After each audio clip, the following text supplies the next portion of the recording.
The house my grandmother left me was my sanctuary, my safe place, until one whispered phone call and a glowing laptop screen shattered everything I thought I knew. My home was being sold, and I had absolutely no idea. The old house settled around me that evening, creaking and sighing the way it always did.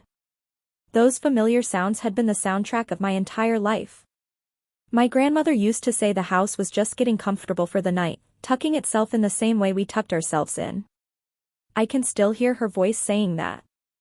I was curled up in the worn armchair by the window, my fingers wrapped around a warm cup of chamomile tea, watching the rain create shimmering patterns on the glass. Upstairs, my precious 5-year-old daughter Emma was sound asleep, her gentle snores creating a soft, peaceful rhythm throughout our quiet home. This house, it wasn't just wood and walls to me. It was my inheritance, my shelter, the only place I had ever truly felt protected from the world. Every single scratch on those hardwood floors, every faded pencil mark on the kitchen doorframe where my grandmother measured my height as I grew, each one was a thread in the fabric of my life story. My husband David was locked away in his study, the door barely open. For weeks now, maybe even months, he'd been spending his evenings in there, hunched over that laptop of his, speaking in these low, secretive tones on the phone. He kept calling it his new venture, some tech startup with his college buddy, Ryan.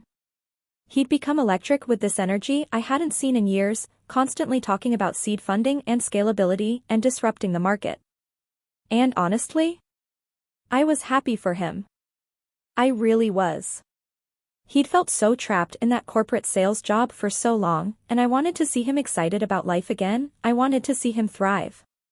But there was something else there too, something underneath all that excitement.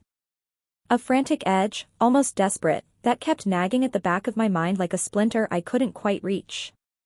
More than that, though, was the secrecy. It had crept into our marriage slowly, thin and sharp as broken glass.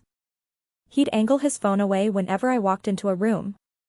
He'd minimize spreadsheets on his screen the second he heard my footsteps, then flash me this tight, forced smile. "Just boring numbers, honey," he'd say with this dismissive little wave. "You don't need to worry your pretty little head about it." But tonight, his voice sounded different. It wasn't his usual confident pitch, that salesman voice he used when he was planning something big. No, this was hushed. Conspiratorial. Like he was sharing secrets he desperately didn't want anyone else to hear. I leaned forward in my chair, my heart starting to beat just a little faster, straining to hear over the steady drumming of the rain against the windows. "No, Ryan, she has absolutely no idea," David whispered. My heart literally stopped. She? Who was she? It's better this way. Way less emotional baggage to deal with. There was a pause, and I held my breath without even realizing it, my tea growing cold and forgotten in my trembling hands. "Look, the market's incredibly hot right now. The appraisal actually came in even higher than we expected.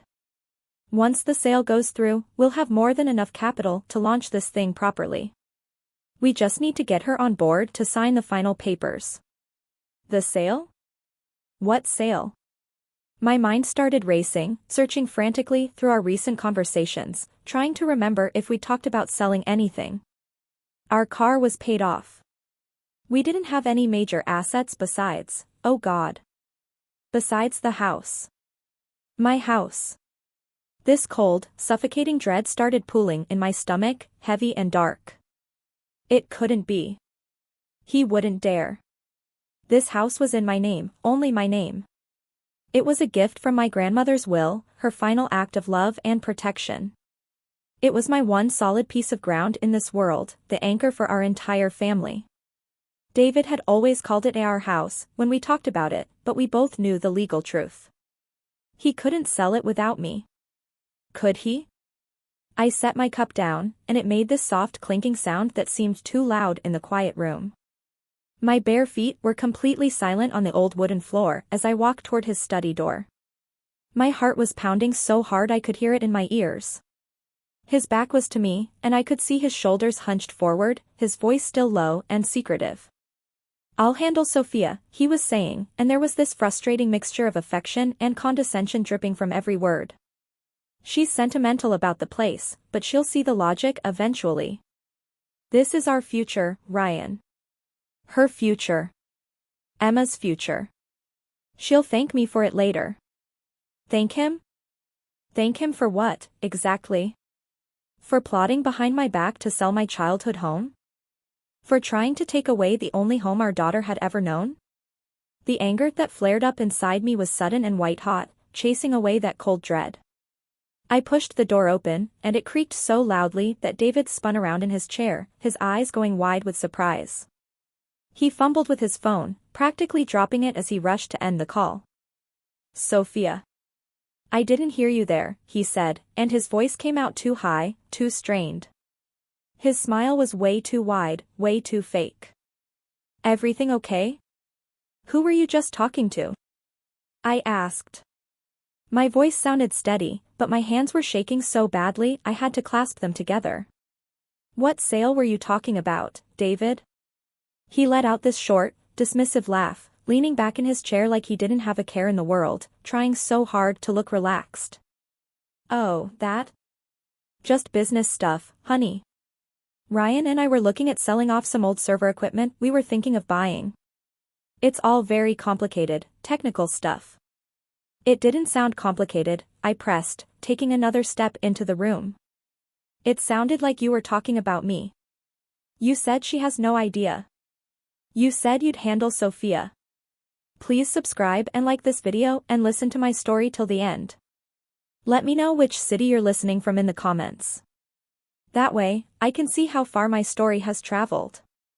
Because what happened next, what I discovered, it changed everything. His face changed then. The mask of the easygoing, supportive husband slipped away, revealing something harder underneath. Something I didn't recognize. He stood up, and suddenly he was towering over me. Listen, Sophia, he said, and his voice dropped to this low, warning tone that made my skin crawl. I'm trying to build a future for this family. Real future. It involves high-stakes finance and making tough decisions that you wouldn't understand. It's incredibly stressful, and I'm trying to shield you from all of it. Shield me? I shot back, and I could feel my voice rising, all that anger bubbling up. Or hide it from me. David, you were talking about an appraisal. You were talking about a sale. What are you selling? He took a step toward me, and his jaw was so tight I could see the muscle twitching. For just a second, I actually thought he might tell me the truth. I saw something flicker in his eyes, some moment of hesitation. But instead, his eyes went completely cold, and he said the words that would echo in my head for days, for weeks. Don't butt in. This is adult business. The words hit me like a physical slap. I'm the one who earns the real money in this house. I'm the one who actually understands how the market works. You take care of Emma and the house, and let me take care of the real world. Now I have work to do. And just like that, he turned his back on me. A clear, deliberate dismissal. He sat back down at his desk and very pointedly opened his laptop, acting like I wasn't even there anymore. I stood there frozen, completely frozen, those words hanging in the air between us like poison gas. Adult business. Like I was a child playing house while he went off to do important things. Like everything I did, raising our daughter, maintaining our home, none of it mattered. None of it was real. The humiliation felt like a physical blow to my chest. I couldn't breathe. I stumbled backward out of the room, closing the door behind me with shaking hands. My mind was spinning, confusion and hurt crashing over me in waves. I went to the kitchen on autopilot and started washing my forgotten teacup, my hands trembling so badly that water splashed everywhere. Maybe I was overreacting, I tried to tell myself. Maybe it really was just some business deal I didn't understand, something above my head. He was trying to provide for us, wasn't he?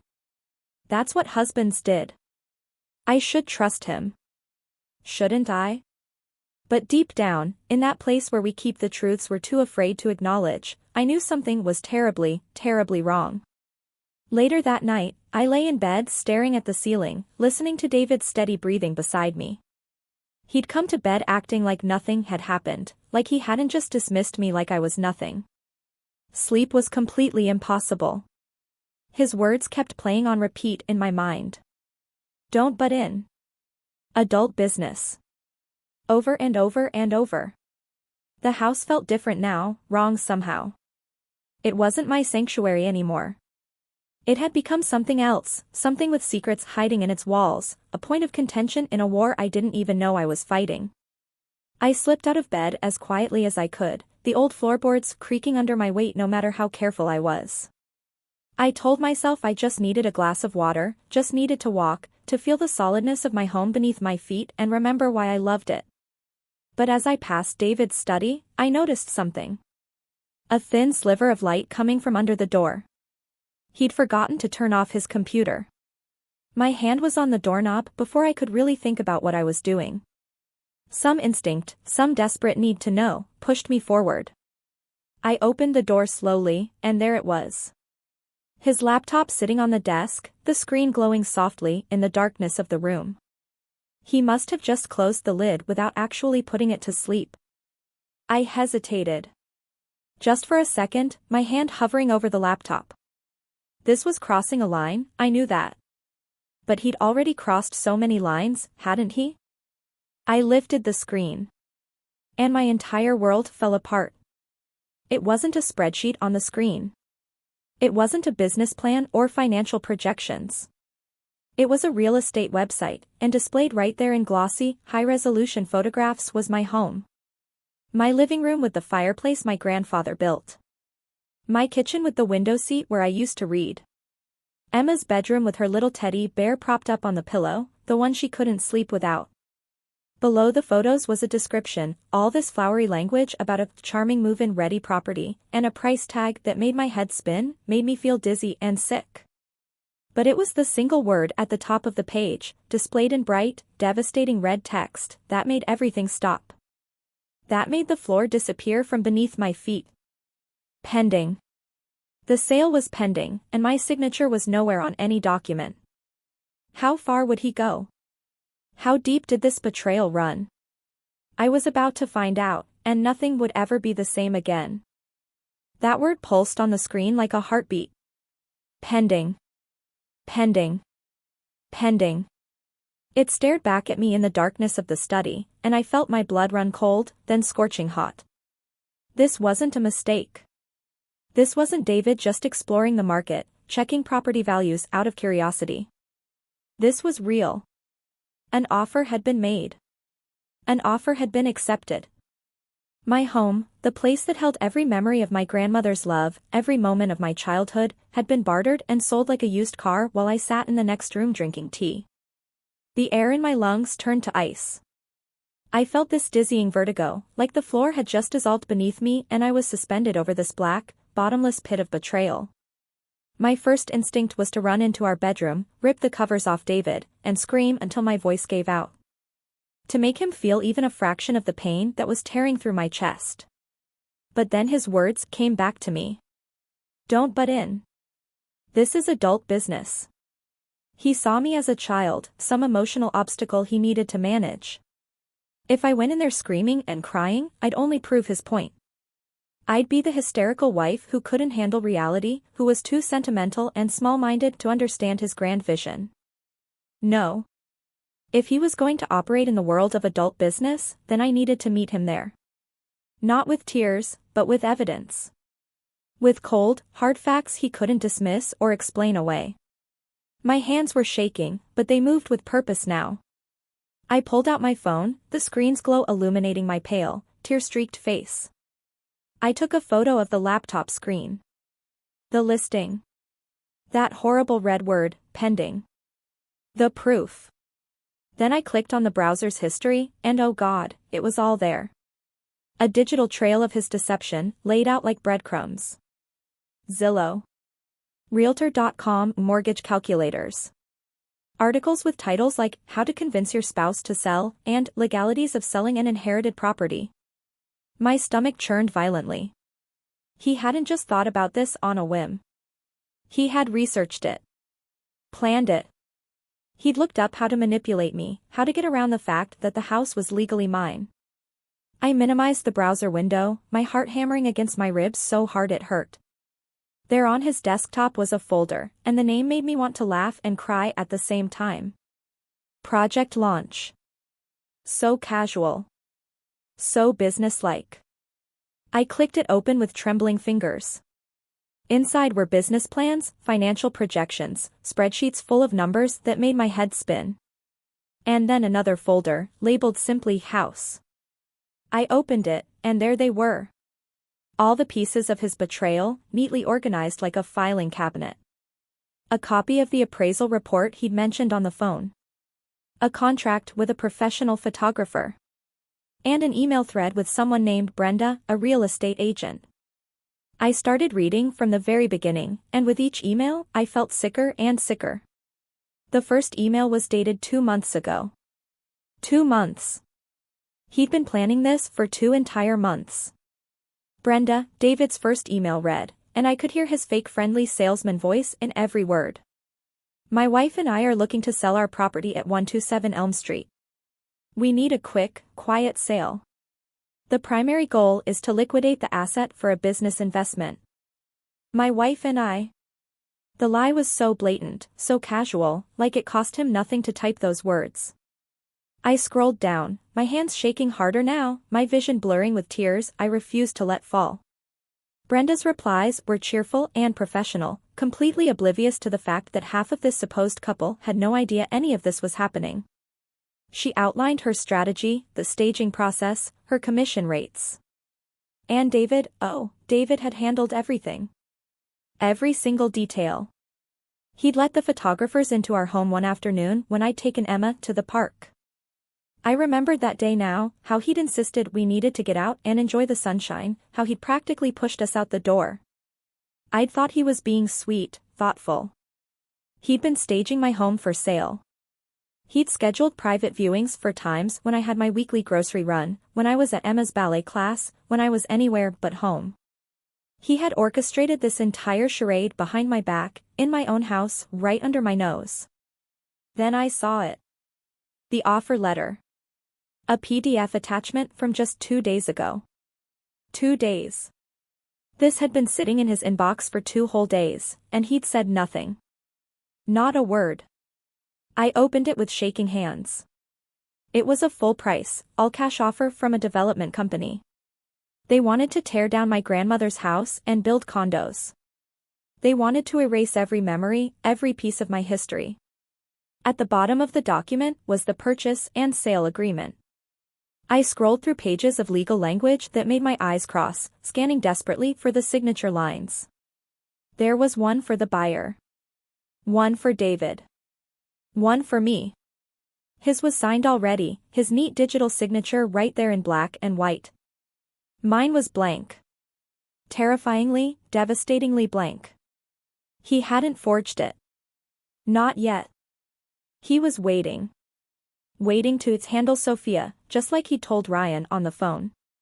Waiting to manipulate me into signing the final papers, to trick me into giving away my home.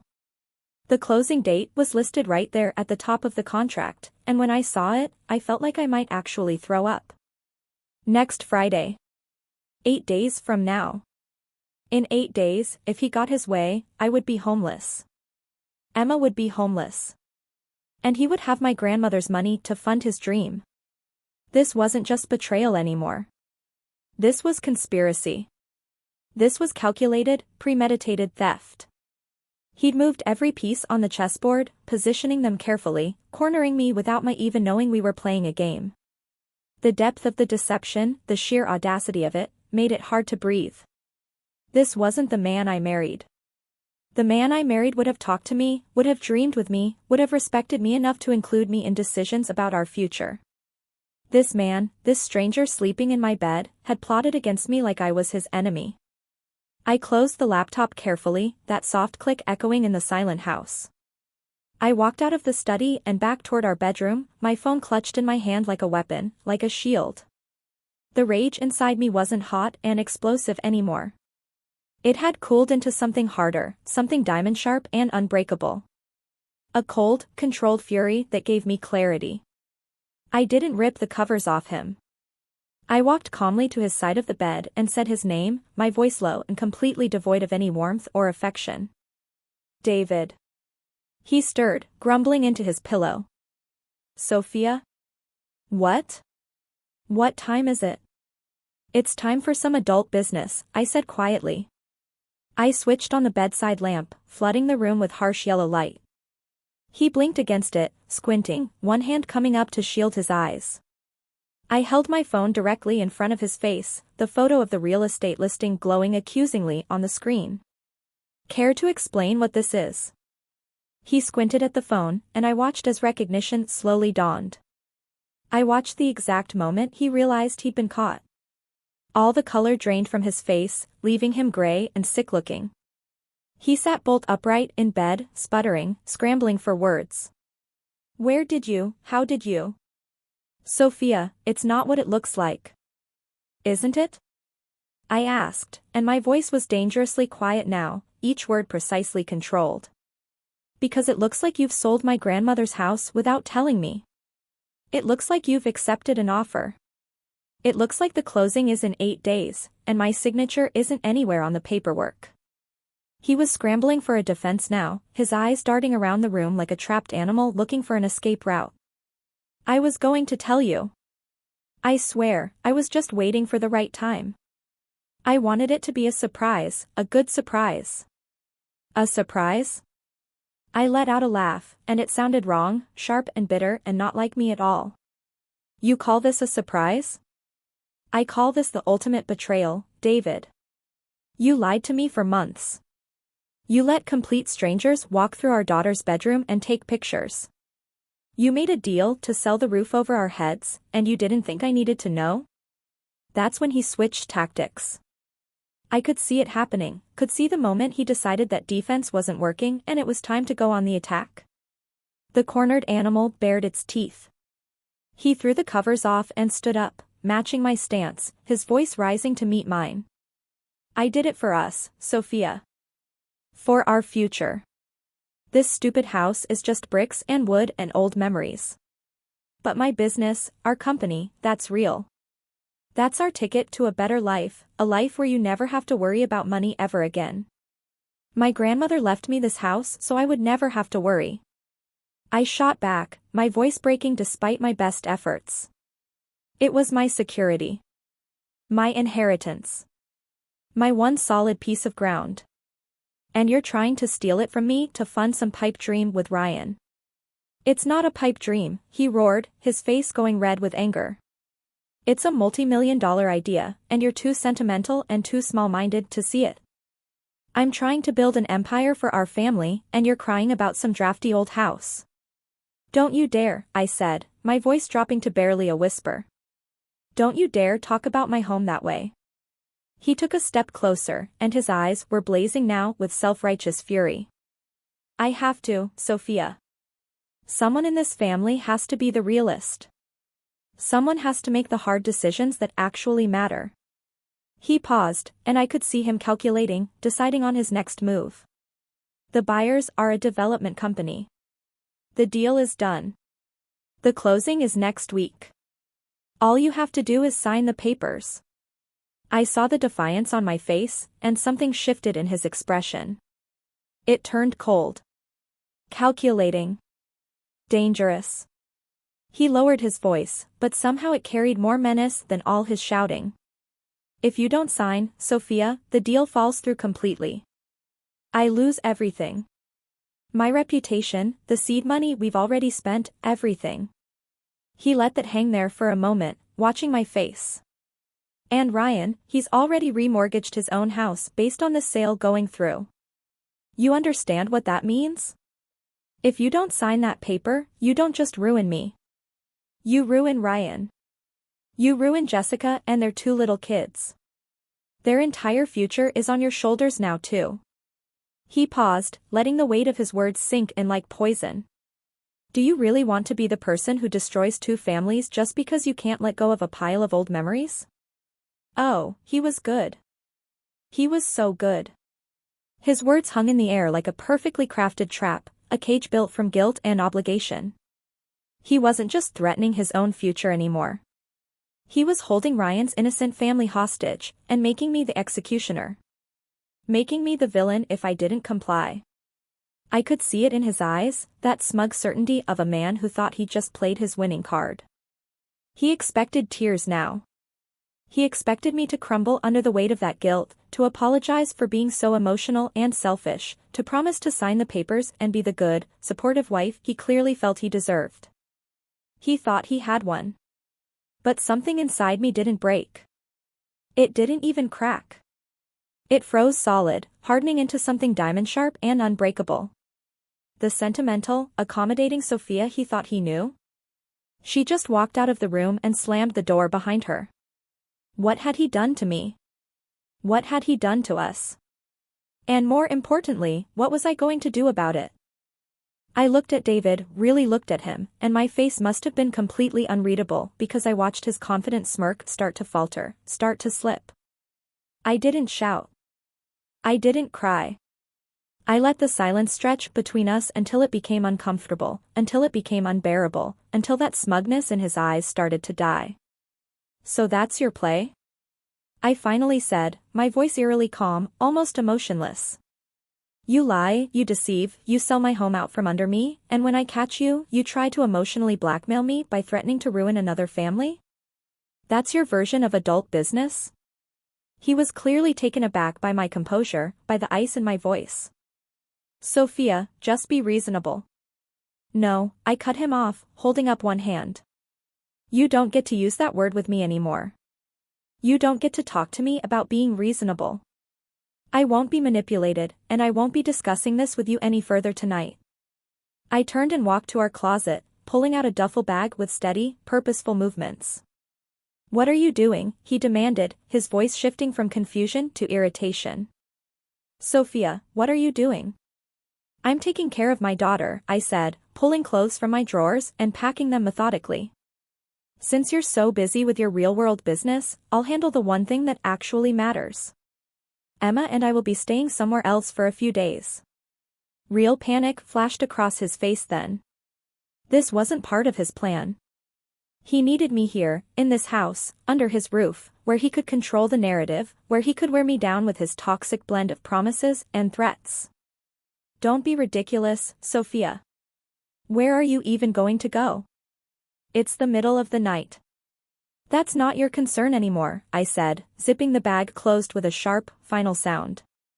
I went into Emma's room, and my heart just broke seeing her there. She was sleeping so peacefully, her little chest rising and falling with each breath, completely unaware of the earthquake that had just shattered her parents' marriage. Looking at her, so innocent and safe in the home I was fighting to protect, it solidified everything. Every ounce of my resolve hardened into steel. I gently scooped her up, blankets and all, trying not to wake her. She stirred just a little, murmuring something in her sleep, and then snuggled against my shoulder. The warmth of her little body, the trust in that sleepy cuddle, it anchored me.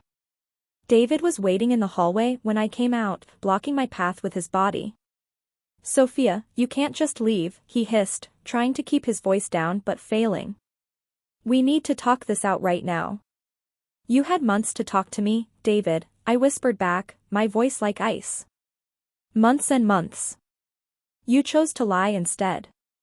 Every single day, you chose lies. Now get out of my way. He looked from my cold, determined face down to Emma sleeping in my arms. I could see the calculation happening behind his eyes. He knew he couldn't physically stop me, not without waking Emma and creating a scene he'd have no control over. Defeated, at least for the moment, he stepped aside, his face a storm cloud of barely contained rage. Fine, he spat out. Fine, run away. But this problem isn't going anywhere, Sophia. That closing date is next Friday, and you're going to have to make a choice eventually. I didn't give him the satisfaction of a response. I walked past him, down those stairs that had creaked under my feet since I was Emma's age, and out the front door into the rain-soaked night. I didn't look back. I couldn't. I drove straight to my best friend Claire's house, my hands shaking on the steering wheel, tears finally streaming down my face now that Emma couldn't see them. Claire opened the door in her bathrobe, her face creased with sleep, but the moment she saw me standing there, saw Emma asleep on my shoulder, saw my pale, tear-streaked face, she pulled us both inside without a single word. I laid Emma down on the guest bed, tucking her in carefully, and then I completely broke down in Claire's kitchen. The whole sordid, devastating story poured out of me between ragged sobs that I couldn't control anymore. Claire listened to everything, her expression shifting from shock to absolute, pure rage on my behalf.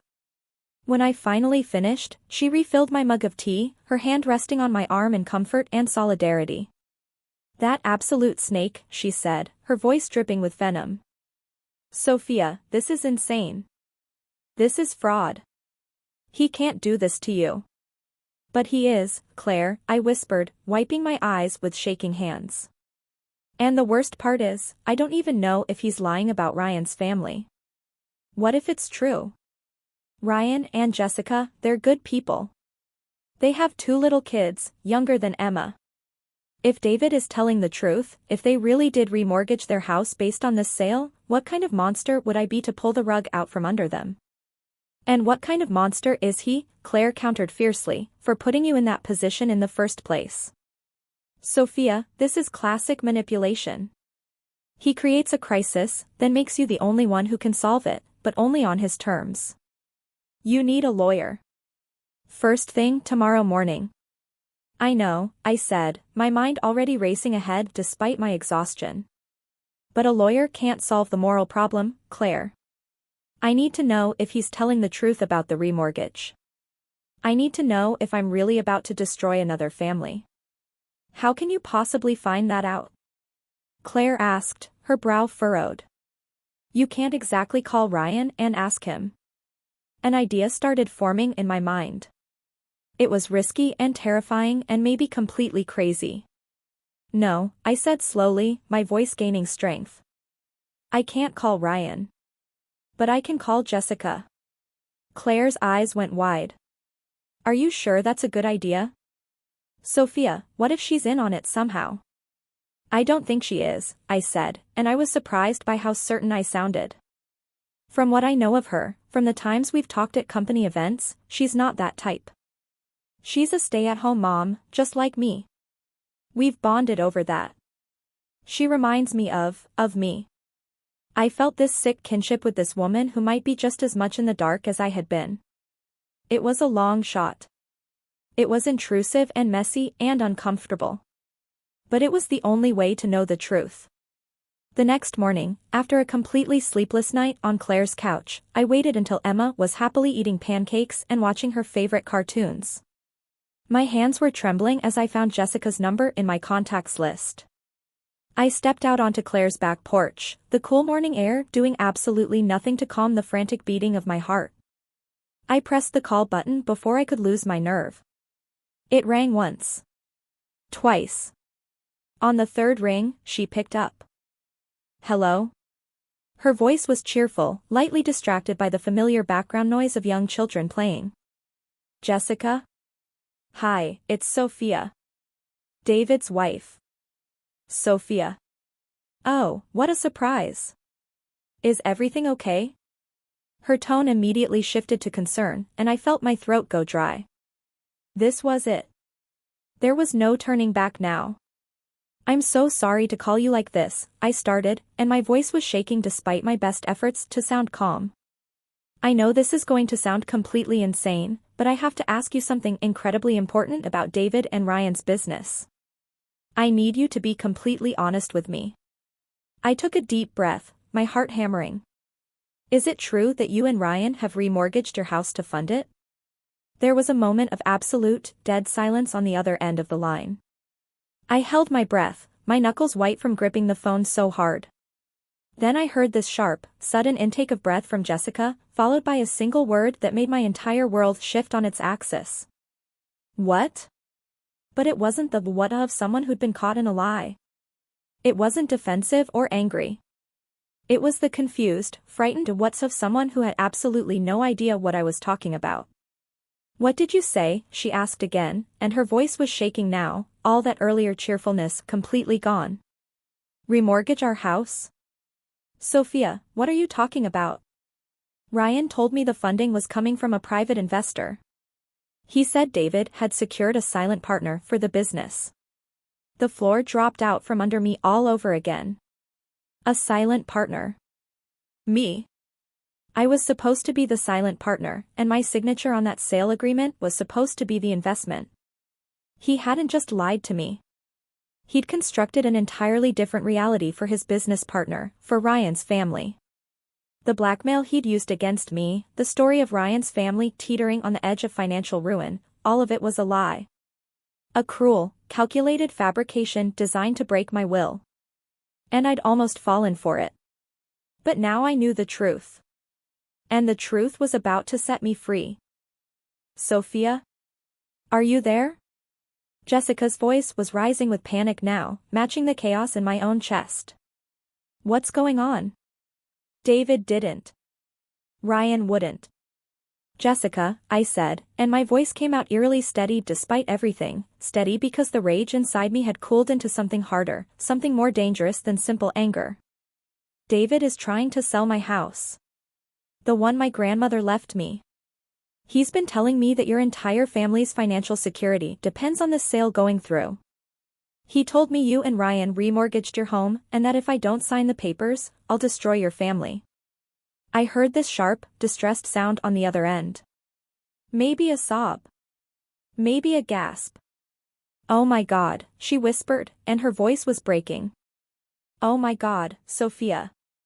No. That's not true at all. Ryan has been so stressed, he's been working day and night, but he told me David was handling all the financials. He said this investor was very particular, very hands-on. He's been working himself into the ground because he thinks you're both so excited about this, that it's your shared dream. We were two sides of the same counterfeit coin. David had told Jessica I was an enthusiastic partner, fully on board and excited. He'd told me I was an emotional liability trying to sabotage everything. He'd played us both, keeping us isolated in our own little bubbles of deception, confident we would never talk to each other. But he'd made a fatal mistake. He'd underestimated both of us. Jessica, I said, and the plan that had been forming in my mind suddenly crystallized into perfect clarity. I need your help. I can't let him do this. Not to me, and not to your family either. He's building this entire venture on a foundation of lies, and when it collapses, it's going to take everyone down with it. What can I do? She asked immediately, and despite the tremor in her voice, I could hear the steel underneath. He's my husband, but this. Sophia, this is so wrong. Does Ryan have any of the business paperwork at your house? I asked. The partnership agreement, anything with information about the investor, financial projections? I think so, she said slowly. He has this box of files in his home office. He told me specifically not to touch it, said it was all highly confidential business documents. Of course he did, I muttered. Jessica, can you get into it? Can you take pictures of everything and send them to me? I need to see what David's been telling Ryan. I need to know what he's been promising in my name. Yes, she said without even a moment's hesitation. Yes, I can do that. Ryan's taking the kids to the park this afternoon for a few hours. He does it every Saturday. I'll have time. Thank you, I breathed, relief washing through me. Thank you, Jessica. But please, don't say anything to Ryan yet. Not until we see what's in those files. We need to be smart about this. I understand, she said quietly. Sophia. I'm so sorry. I had no idea. Neither did I said. But we do now. And that changes everything. We hung up, and I stood there on Claire's porch, the morning sun warming my face, and for the first time since this nightmare began, I felt like a general preparing for war instead of a victim waiting to be crushed. Claire came out with a fresh cup of coffee for me, studying my face carefully. You look different, she said. What happened? He lied, I said, and the words tasted like freedom. The whole story about Ryan's family, the remortgage, all of it. Complete fabrication. Claire's jaw dropped. That absolute piece of. I know, I interrupted, and I couldn't help the grim smile that crossed my face. But he made a mistake. A big one. He thought isolating me would make me weak. Instead, he just gave me an ally. For the next few hours, I was like a coiled spring of nervous energy. I played with Emma, building elaborate towers out of blocks, reading her favorite stories, all while my phone burned a hole in my pocket. Claire had already found the number for a top-rated family law attorney, and I had an appointment scheduled for Monday morning. But first, I needed ammunition. I needed to see exactly how deep David's deception went. Finally, around 2 in the afternoon, my phone started buzzing. Text after text from Jessica. Picture after picture of documents loading on my screen. My hands were shaking as I opened the first one. It was the official partnership agreement for Innovate Future Tech LLC. I scanned through it quickly, my legal knowledge limited but my desperation infinite. It listed 2 managing partners, David Davis and Ryan Peterson. So far, nothing shocking. But then I scrolled down to the section on capital contributions, and my stomach dropped. Ryan's contribution was listed as $50,000 in cash plus intellectual property and expertise. Below that was David's contribution. Capital contribution of $750,000 to be provided upon execution of pending real estate transaction at 127 Elm Street. He'd put it in writing. He'd contractually obligated my house, my inheritance, to his business venture. But it was the next document that made my blood boil over. It was a signed letter of intent, supposedly from me. It was typed on official-looking letterhead, addressed to the partnership, stating that I, Sophia Davis, fully supported the venture and willingly committed the full proceeds from the sale of my inherited property as my husband's capital contribution. It was flowery and supportive, filled with phrases like our shared dream and investing in our family's future. And at the bottom was my signature. My signature that I had never, ever written on this document. It was a forgery, and it was good. Really good. He must have scanned my signature from our marriage license or some other legal document and pasted it there. He had literally stolen my identity to perpetuate his fraud. I felt this cold, terrifying wave of violation wash over me. This went so far beyond a marital dispute. This was criminal. This was fraud, identity theft, forgery. Tell me in the comments if you've ever felt this kind of betrayal, this gut-wrenching realization that the person you trusted most in the world had become a stranger. And if you've dealt with something similar, please share your story. You're not alone in this. None of us are. He hadn't just been waiting for my signature on the sale agreement.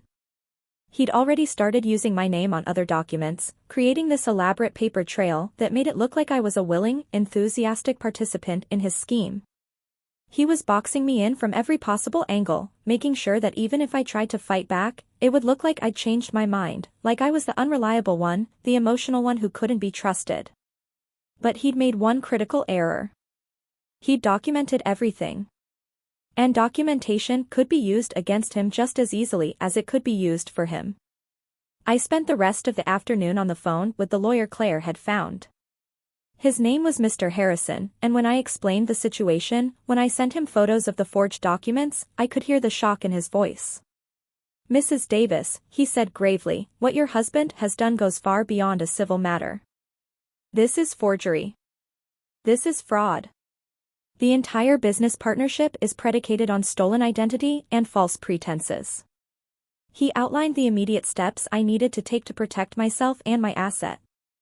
First and foremost, I needed to contact the real estate agent and formally withdraw the property from sale. My heart was pounding as I found Brenda's number. I'd never spoken to her before, had never even known she existed until last night. I dialed with shaking fingers. Brenda, this is Sophia Davis from 127 Elm Street. Sophia. Oh, hello. Her voice was overflowing with professional enthusiasm. I'm so thrilled about the offer we received. It's such a fantastic price. We're just waiting on your final signature to move forward with closing next week. That's actually why I'm calling, Brenda, I said, forcing my voice to stay level and calm. There's been a serious misunderstanding. The house is not for sale. The silence on the other end was deafening. I'm sorry, she finally stammered. But the contract is already signed. We have an accepted offer, David assured me. David acted without my knowledge or consent, I stated clearly, each word deliberate. The property is in my name only. I am the sole owner. I have not signed, nor will I be signing, any sale agreement. Please inform the buyers immediately that the deal is off, effective right now. My attorney will be sending you a formal cease and desist notice regarding all activity related to the sale of my property. I could hear her sputtering on the other end, trying to find words, but I didn't wait for her response. I hung up, my hand trembling. It was done. The first domino had fallen. Minutes later, my phone started ringing. David. I let it go to voicemail. It rang again immediately. Ignored. Then a text message appeared, and I could practically feel the rage radiating from the screen. What the hell did you do, Sophia? Brenda just called me in a panic. You call her back right now and tell her you made a mistake. I didn't respond. Another text came through, this one even more aggressive, filled with threats and insults. I put my phone on silent and set it face down on the table. I felt this grim satisfaction settling over me. The game had changed completely.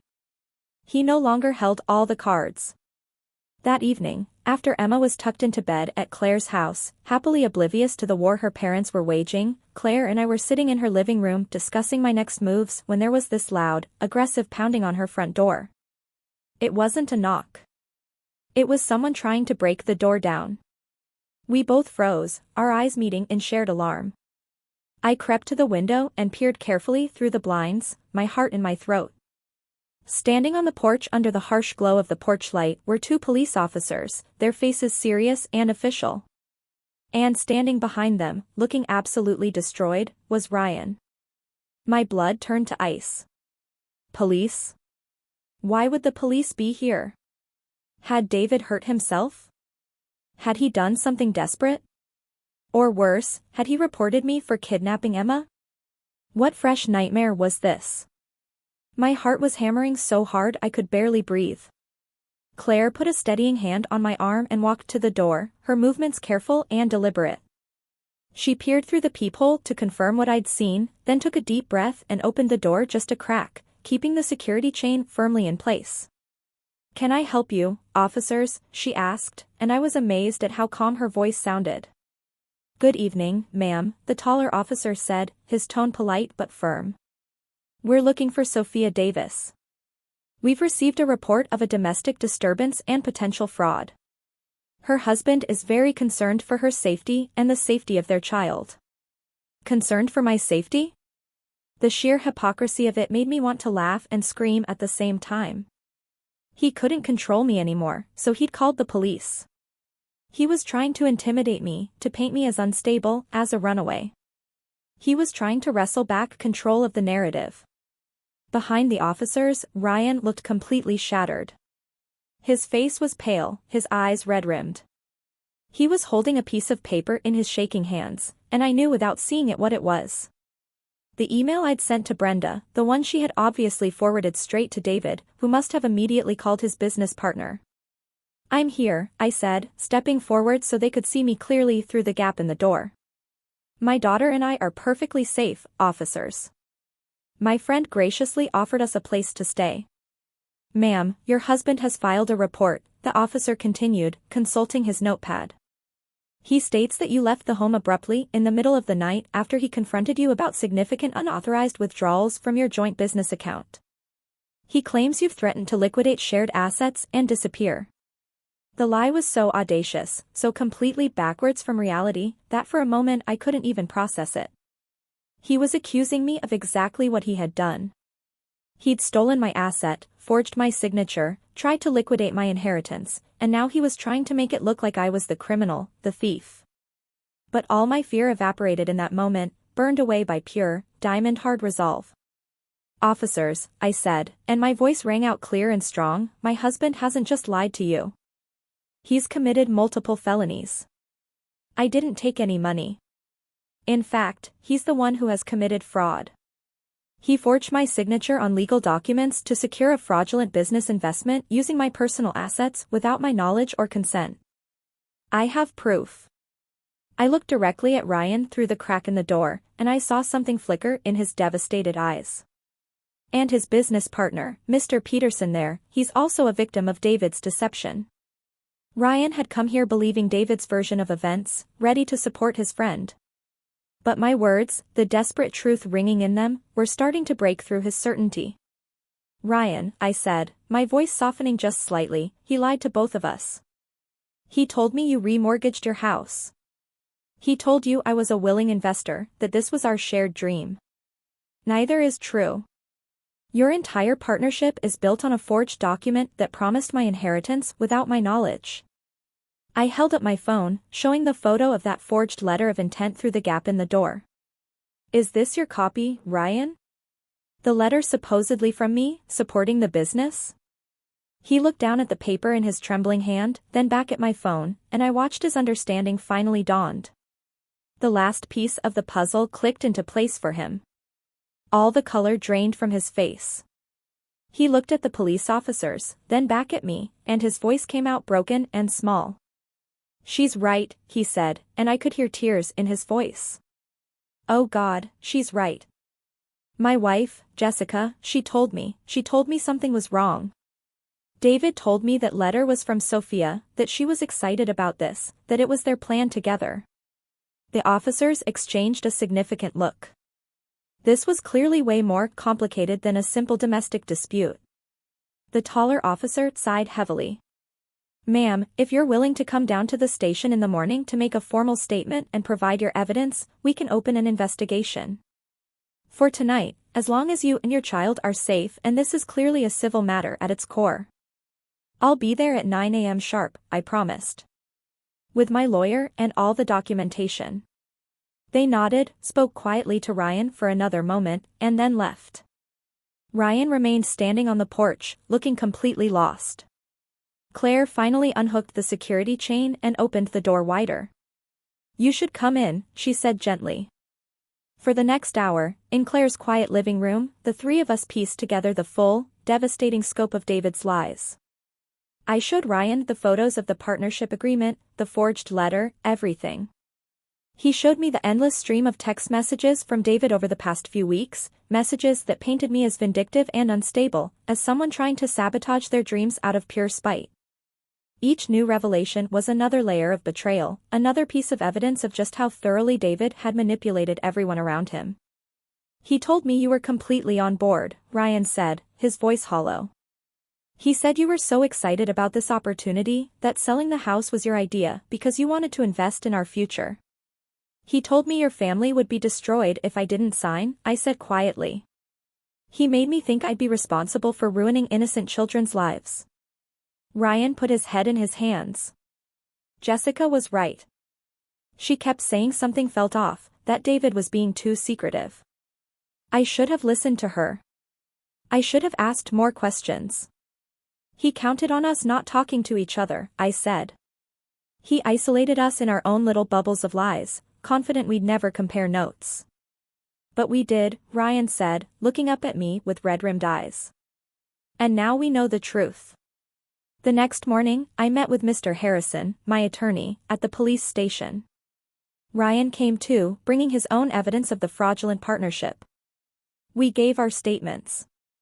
We presented our documentation. The forged signature. The false partnership agreement. Everything. The detective who took our statements looked genuinely appalled. This is a clear case of forgery and fraud, she said. We'll be bringing Mr. Davis in for questioning. The fallout was swift and brutal. The development company immediately rescinded their offer on my house and threatened legal action against David for misrepresentation and wasting their time. Brenda, the real estate agent, dropped him as a client faster than you can blink and cooperated fully with the investigation to protect her own license. Ryan, armed with proof of the fraud, immediately dissolved the LLC and voided the partnership agreement that had been built on lies. He was out his initial $50,000 investment, which my lawyer told him he could sue David for in civil court. But most importantly, Ryan and his family had escaped before David's sinking ship could drag them down too. And David? David was arrested. He tried to post bail, but his assets were frozen as part of the ongoing fraud investigation. He called me from jail once. Just once. He didn't sound arrogant anymore. He didn't sound like the confident businessman who knew better than his emotional little wife. He sounded small. Desperate. Pathetic. He cried. He begged. He said he'd done it all for us, that he just wanted to give me a better life, to provide for our family. The words were empty. Hollow. Meaningless. You didn't do this for us, David, I said, my voice cold and final as winter. You did it for you. You didn't want to build a future with me. You wanted to use my foundation to build your own castle, and you didn't care who you hurt in the process. I paused, letting my words sink in. The adult business you were so proud of? It's over. Completely over. I hung up the phone and blocked his number. I filed for divorce immediately. Because the house was a premarital inherited asset and because all of his fraud had been meticulously documented, he had absolutely no claim to it whatsoever. He had literally lost everything in his gamble to take what was never his. He ended up taking a plea deal to avoid a longer prison sentence. He served a year in a low-security facility and got 5 years of probation. He was ordered to pay full restitution to Ryan for the lost investment. His reputation? Destroyed. Completely destroyed. No legitimate business would touch him after that. Subscribe for more stories about standing your ground and reclaiming your life. Because that's exactly what I did. Today, 2 years later, life is quiet. Peaceful. And most importantly, it's mine. Emma is 7 now, and she's absolutely thriving. She still sleeps in her little bedroom under the same roof that sheltered me when I was her age. The house doesn't just sigh anymore. It breathes. It breathes with the life we've built here, a life of peace and security and honesty, free from secrets and lies and manipulation. Sometimes I'll be sitting in that same worn armchair by the window, watching Emma play in the backyard, and I'll think about how close I came to losing everything.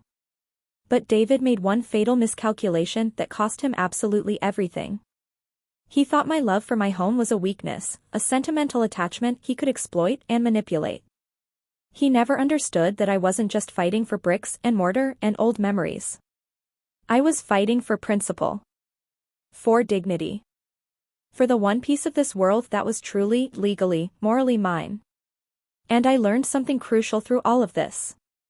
In the real world, in the actual world of adult business that David claimed to understand so well, you don't get to keep what you haven't earned honestly. You don't get to build your dreams on someone else's foundation without their permission. And you never, ever try to take what a woman is willing to fight for. Because I fought. And I won. My grandmother's house still stands, solid and strong, sheltering another generation. And every single day, I'm grateful I had the courage to stand up and say no. No to manipulation. No to lies. No to theft disguised as ambition. Just, no. And that simple word, that refusal to be controlled, it saved everything that mattered. Emma and I are safe. We're home. And we're free. And that is worth more than any business venture could ever be.